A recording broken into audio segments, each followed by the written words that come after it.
My first recollections of meditation is from some books I read as a young man, such as Way of the Peaceful Warrior, Zen and the Art of Motorcycle Maintenance, and Tao Te Ching. But insofar as I can remember, these books didn't talk about Vipassana meditation.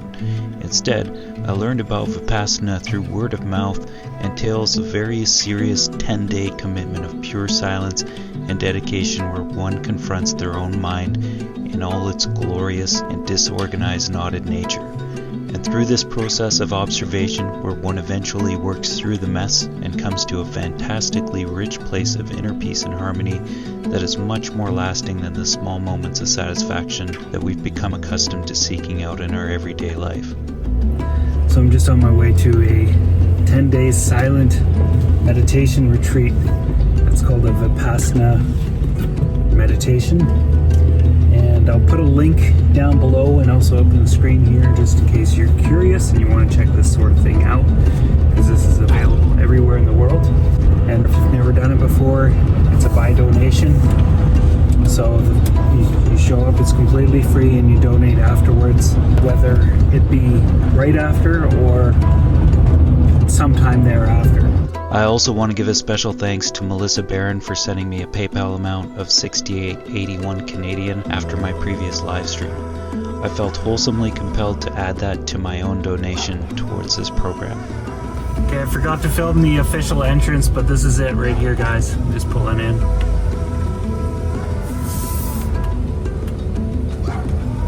Wow, this is cool. I was told that the process can be a painful and grueling experience to work through, which for some is too much to handle depending on their own physical and mental health. By and large, though, most people are fit to work through the challenges that they confront, and the support is there to accommodate any reasonable challenges one may face. It's like a big thing because it's going to be for 10 days. So yeah, that's the building back that way. It's not a bad parking spot. It's pretty legit.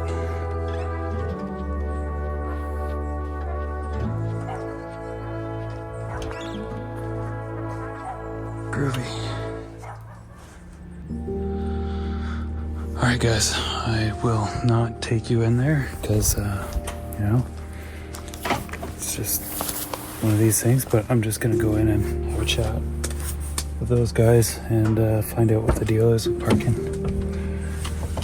It's really nice though. Okay, I came back, just did a little sign in. I've got a couple hours before it's official, so there's going to be some people rolling in here for the next couple hours, and then we're doing a meal together and then orientation, and then the official silence is going to start at 8 p.m. Right now it's 3 o'clock, so I've got basically an hour and a bit. I got here a bit early because I wanted to make sure I had a parking spot and stuff. So the facility is really nice. It's really comfortable. They're basically twin beds. There's 2 beds per room, showers, bathrooms, all that stuff that you need. And then there's a network of trails out the back that I can go for a walk on. So I'm gonna be bringing my umbrella just for the rainy days. But it'll be nice to walk around. And I'll be able to do a little bit of stretching in my room, kind of in those in-between times, but probably not in the meditation hall itself. So what I'll do is I'll just try to work on my hip mobility, make sure that that's nice and comfortable, and then yeah, gonna miss a van. I think it's gonna be fine where it is, but got my stuff ready to go. Toothbrush, I think we'll call that charged now. And At this point, I was just spending some extra time making sure that I had everything I need before locking up the van and walking away from it. I was gonna unplug my fridge for this period of time, but then upon checking my battery, I had 4 amp hours left, so I figured it would be safe for this period of time that I'd be away. And that was it. It was time to head in there. minus 4 amp hours, it's gonna be fine, so I'm gonna leave it the way it is.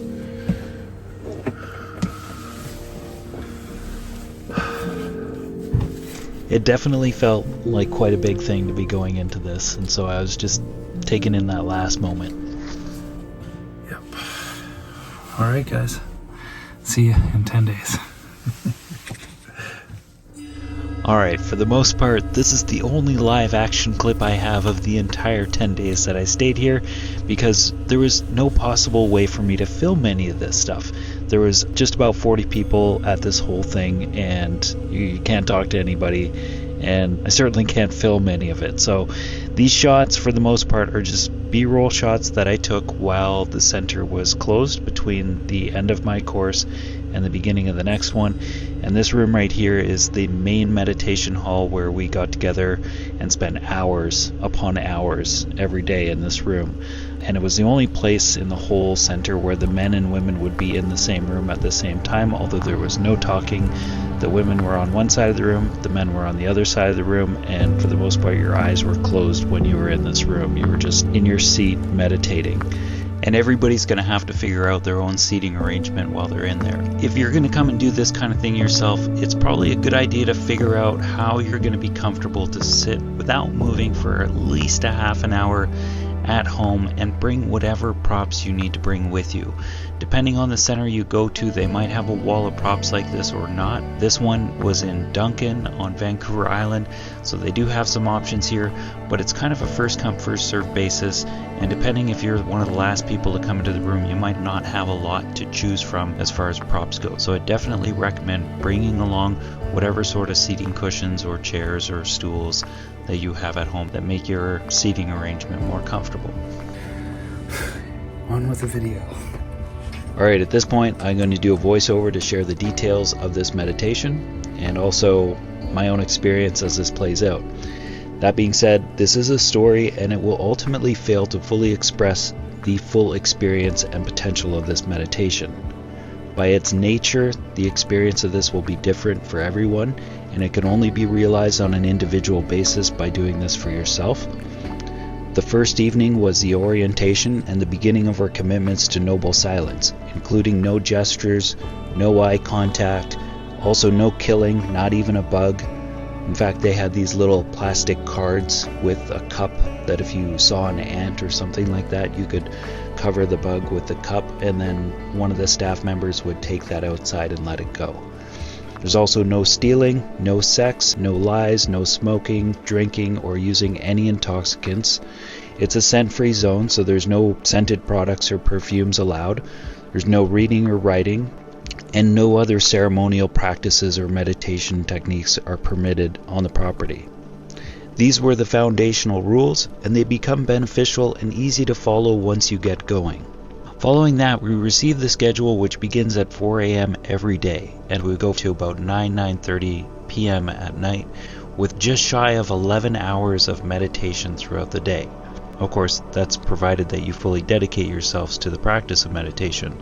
It's certainly possible to seek the privacy of your room for most of the day and not meditate, but you'd be doing yourself a great disservice if you did this, and you'd miss out on the amazing benefits that one receives by applying themselves properly.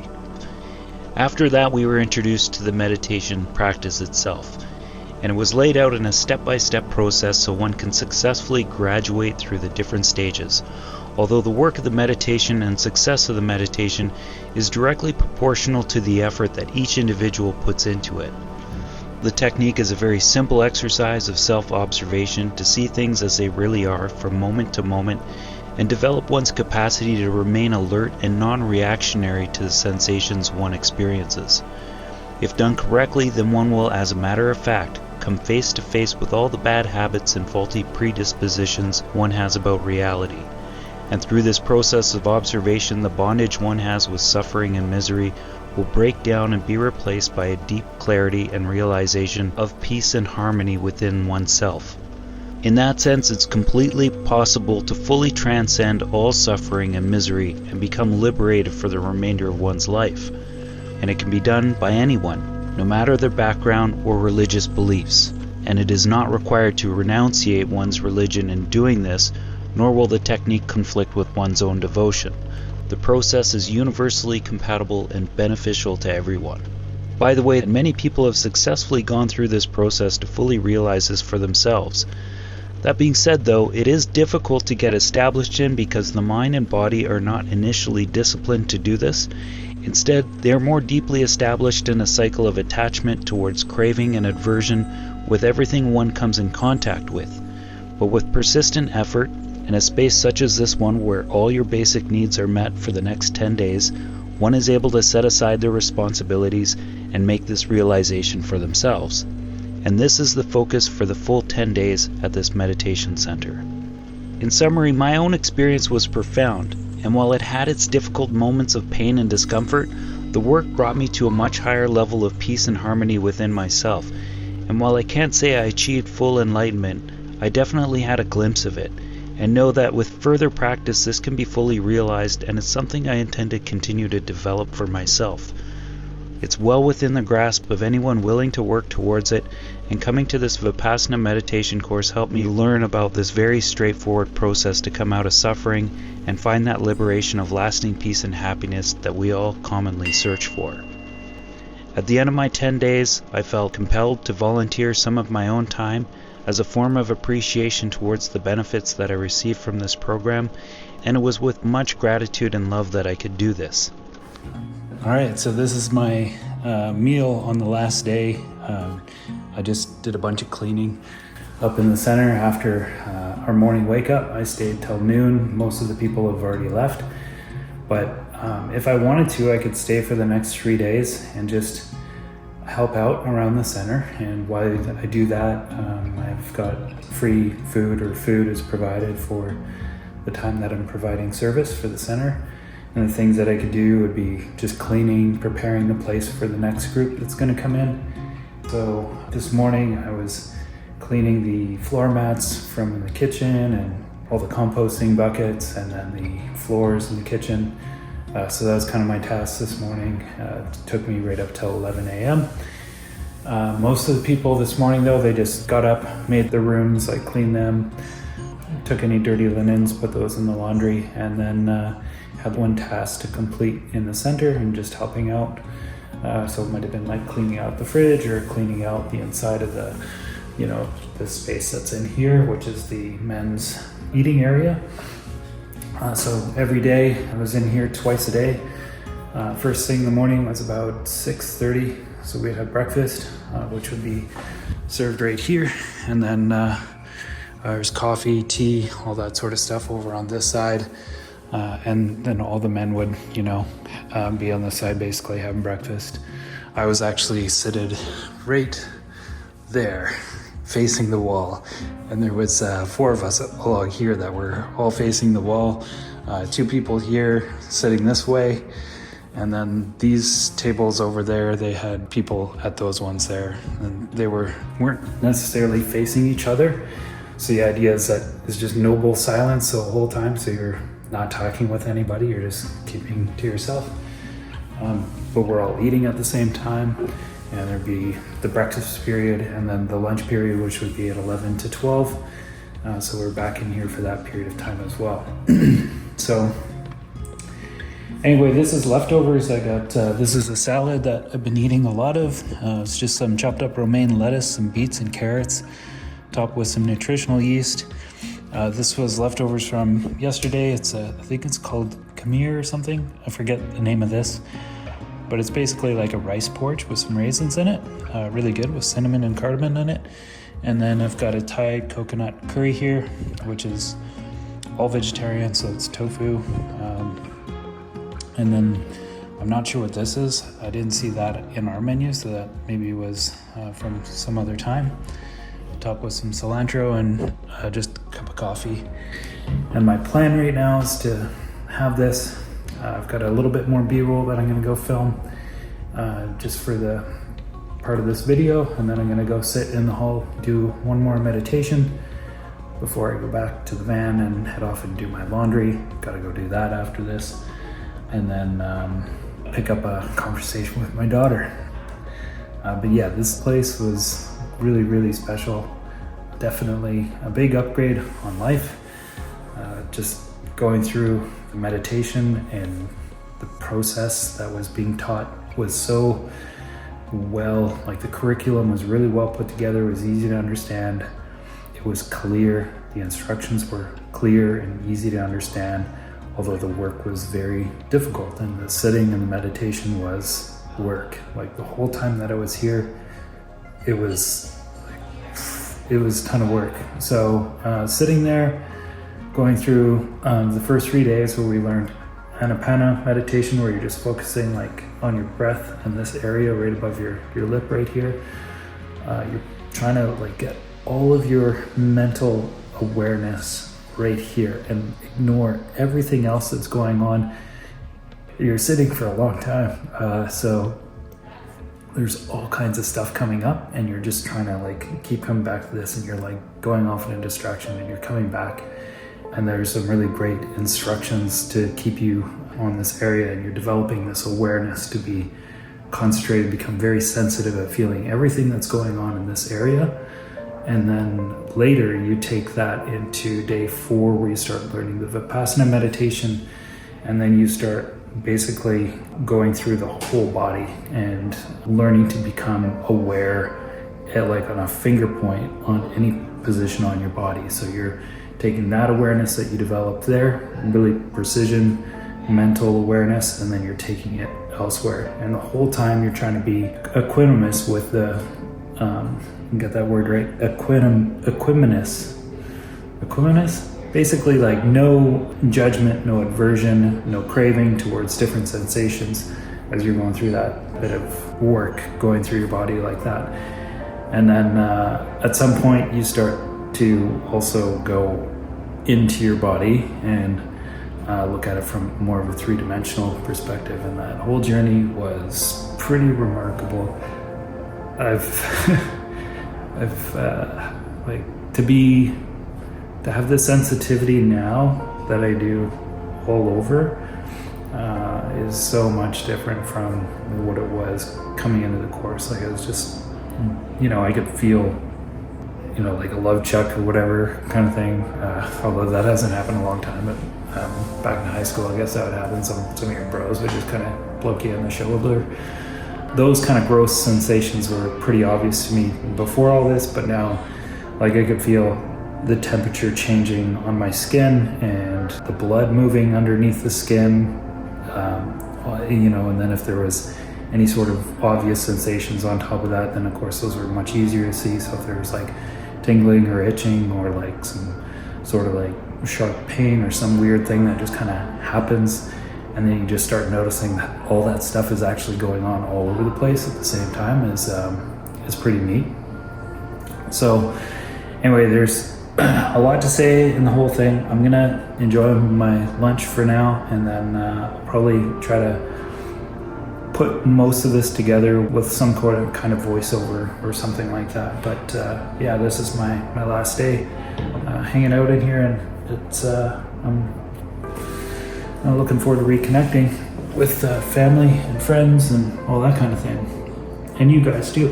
So this is how it was. It was just these beautiful meals being served to you the whole time, and then the work. And it was a work, guys. It was a lot of work. There were some very, very challenging times in there for me. I had some really intense pain came up, and I had to work through that. Some of the ways that I worked through was, I'll share this later. I'm gonna have this. Maybe I might include this later in the video, because this requires a little bit more premeditated thought, so it's not all rambling on. But here I am, last day, just having lunch.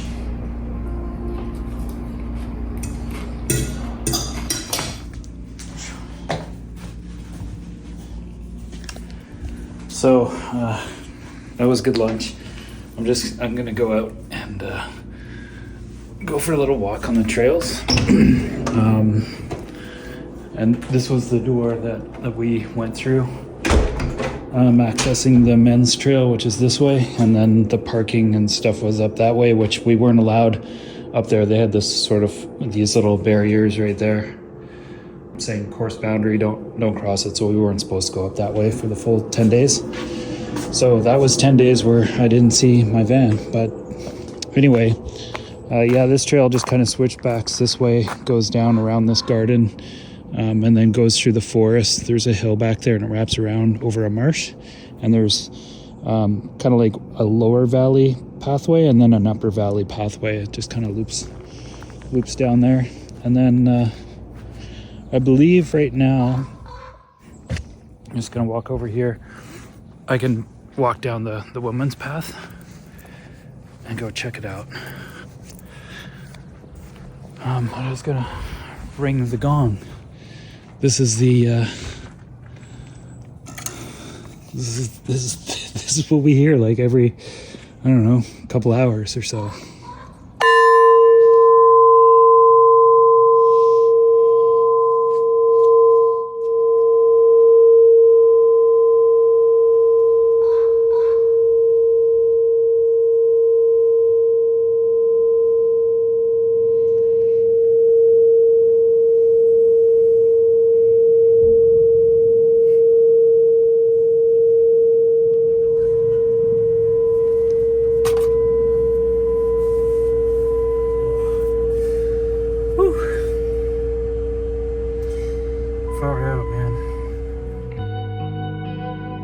Thanks so much for watching, and if you found this at all inspirational, please do me a favor and give this video a thumbs up. And if you enjoyed the content, please subscribe to the channel. Really would appreciate that as well. And that's it. Take care, and we'll see you around.